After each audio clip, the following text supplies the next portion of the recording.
Donc on va commencer avec mon ami, mon jeune ami, Cyril Benzaken, qui est champion du monde de kickboxing. Doublement ou triplement? Triplement. Donc Cyril qui est 3 fois champion du monde. Moi je le présente pour que vous le voyez, mais il va prendre la parole. Il va raconter son investissement, qui est un des ambassadeurs multiples de cette association. Et Cyril que j'ai connu parce qu'un jour il a donné ses gants de boxe de son premier championnat du monde pour une vente aux enchères pour les femmes jeunes qui avaient un cancer du sein pour la recherche, pour valoriser la recherche. Donc je l'ai connu, on a pris un verre et puis on a sympathisé. Donc c'est un étudiant de très haut niveau de Dauphine qui va raconter son parcours de vie. Et le premier championnat du monde, il l'a gagné à Paris-Dauphine et c'est lui qui l'avait organisé. Bon, je défriche pas le sujet, vous allez prendre plaisir.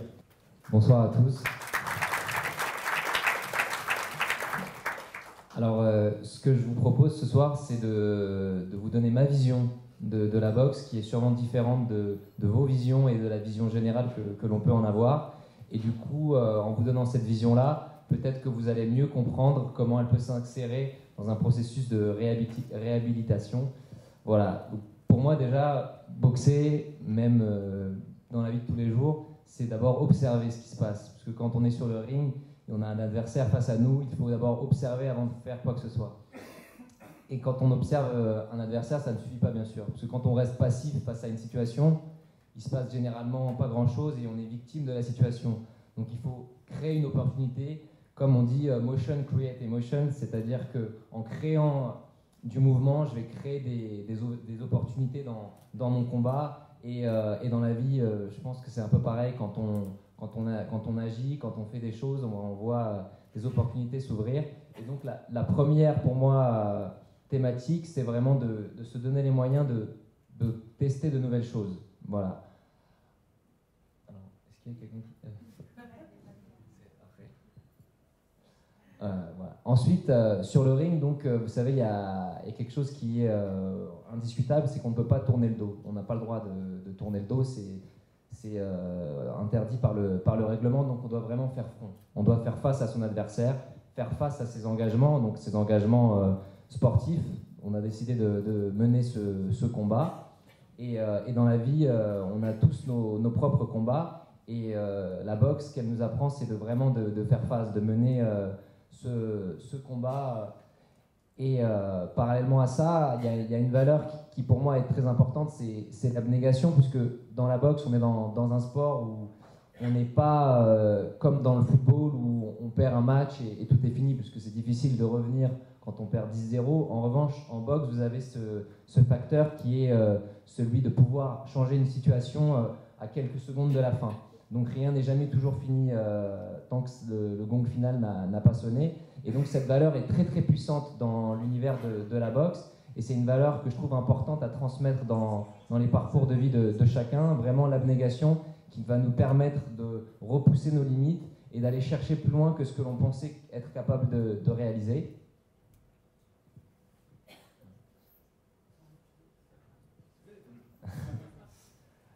Bien évidemment, apprendre à boxer, c'est très très rapide. Apprendre à donner des coups, tout simplement, ça, il nous faut quelques minutes. Alain pourra vous le confirmer. Seulement, ce qui est le plus important, c'est d'apprendre à les recevoir, ou plutôt d'apprendre à ne pas les recevoir ou à les encaisser. Et c'est là tout l'art de la boxe, qui prend des années, des fois plusieurs vies. C'est de vraiment savoir utiliser ce que l'on a sous la main. Donc quand on est sur un ring, on a un espace, on a parfois 6 mètres par 6 mètres, parfois 5 mètres par 5 mètres. Et donc c'est savoir utiliser cet espace, savoir pivoter, savoir avoir une vision globale de ce qui nous arrive.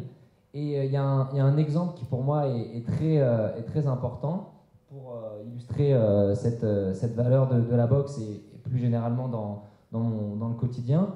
C'est celui du basketteur, en fait. Vous savez, quand vous êtes au basket et que vous vous arrêtez avec un ballon à la main, vous ne pouvez plus bouger seulement, vous ne pouvez pas reprendre le mouvement, et vous pouvez pivoter. Et cette vision du pivot, pour moi, elle est essentielle parce qu'elle est révélatrice d'une chose, c'est que même quand on s'arrête, on prend un peu de hauteur, et ça permet de voir un peu autour de soi pour mieux comprendre ce qu'il y a, comment avancer. Et donc, sur le ring, pour moi, apprendre à boxer, c'est vraiment apprendre à comprendre une situation, apprendre à se servir des différentes ressources que l'on me donne. Donc, comme je disais, l'espace. Et dans la vie, c'est pareil, on me donne des outils, que ce soit professionnellement, on me donne différentes choses. Donc je me bats pour y arriver. Et quand des fois j'ai un blocage, je prends un peu de hauteur pour mieux comprendre, analyser mon environnement et parfois peut-être bouger un petit peu le curseur et changer de direction quand je vois que je suis bouché. Donc sur le ring, c'est pareil, si je suis bloqué dans une situation, je vais essayer de réfléchir à une stratégie différente. C'est en cela que la boxe vous élève, c'est parce qu'elle vous permet de prendre de la hauteur dans certaines situations difficiles. Enfin, je parle de garder les mains hautes, c'est-à-dire que pour moi, le parallèle avec la boxe, c'est que dans notre sport, on a un contrat d'assurance, on va dire, c'est de garder, savoir garder sa garde haute tout le temps pour ne pas prendre de coups. Et dans la vie, c'est pareil, on a parfois des obligations à se tenir et à ne jamais détourner pour s'assurer du résultat. Et donc, c'était ce parallèle avec la garde.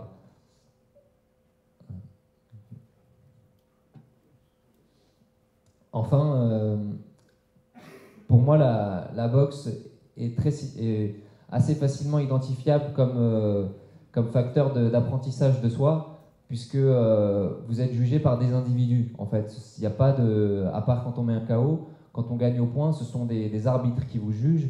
Et donc, à partir du moment où ce sont des hommes qui vous jugent, vous ne pouvez pas être maître de leur décision. Et ça vous apprend en fait à pousser votre motivation non plus sur le résultat, mais sur le moyen. Et je pense que ça, c'est très important dans la vie, de se concentrer sur les moyens plutôt que sur les résultats, parce en restant focus sur les moyens, on travaille, et c'est comme cela que les résultats généralement viennent, plutôt que quand on pense tout de suite à la destination, plutôt que de profiter du voyage, on va dire, si on peut permettre cette métaphore. Et donc, l'échec, en fait, n'est pas, pour moi, ce n'est pas un échec d'échouer un combat ou autre chose, mais plutôt un apprentissage. J'y reviendrai plus tard après. De même, le succès, c'est pour moi, non pas gagner un combat, mais être sûr que j'ai donné le meilleur de moi-même, j'ai appliqué, j'ai mis tous les moyens, justement, en œuvre pour arriver à mon objectif. Voilà. Donc la photo précédente, en fait, c'était une photo d'un amphithéâtre, le grand amphi de Dauphine, qui était un lieu dans lequel j'ai organisé mon deuxième championnat du monde, parce qu'en fait, pour tout vous expliquer, donc, sur la slide suivante, en fait, je parle de limite qui devient un challenge, parce que j'ai choisi un sport, donc le kickboxing, qui est un sport duquel on en vit difficilement, mais c'est le sport qui est ma passion, c'est ce qui me fait vivre, donc c'est ce qui m'anime. Donc je n'avais pas envie de me détourner de cette passion, et j'ai donc réfléchi à comment je pouvais continuer à profiter et en même temps gagner ma vie. Et j'ai donc décidé, en projet de fin d'études de master, d'organiser un événement dans l'université afin de démocratiser mon sport. Et donc c'est ce qui s'est passé donc en 2015. On a réuni un ring, des sponsors, etc. Et on a réalisé une manifestation pour la première fois dans un amphi, des étudiants de Paris, des gens de banlieue, des populations différentes, mais tous réunis autour d'un même thème, le sport et la beauté du sport. Et donc ça, c'était pour moi un premier pari important. Et donc la limite, en fait, c'était... donc voilà, mes parents me disaient, mais pourquoi tu fais ce sport? Tu prends des coups, et en plus, tu vas pas gagner ta vie, c'est pas sérieux. Seulement, quand on a justement des limites comme ça, ça nous oblige à deux solutions. Soit on est face à la limite et on se trouve des excuses, on se dit j'arrête, soit ça nous pousse à créer de nouvelles opportunités. Et là, ça a été le cas, c'est puisque ça m'a donné envie donc, de créer cet événement, ça m'a donné envie de créer ma société en début d'année, et ça m'a donné envie de créer mon deuxième événement, beaucoup plus ambitieux, le 22 juin prochain, où je défendrai mon titre à Coubertin, et où je suis partenaire, où l'association, on travaille ensemble sur l'événement. Donc voilà, l'idée c'était vraiment pour conclure, c'était de d'avancer sur parfois nos limites qui nous permettent de grandir. Et enfin, donc ce que je disais, ouais, je crois qu'il y avait un autre truc, non ? Pardon. Voilà, la boxe, c'est un sport individuel. Bien évidemment, je suis seul sur le ring, mais c'est un travail totalement de groupe. Donc même si c'est le boxeur, c'est le sportif qui est dans la lumière à un certain moment, c'est un travail de plusieurs personnes pour aboutir à ce résultat-là. Et je pense que dans un parcours de vie, on ne peut pas avancer seul. Savoir s'entourer de personnes, d'une équipe solide, ça nous permet de dépasser nos objectifs. Et je pense que l'équipe de l'association Sport et Cancer est un bel exemple de ce dépassement. Merci.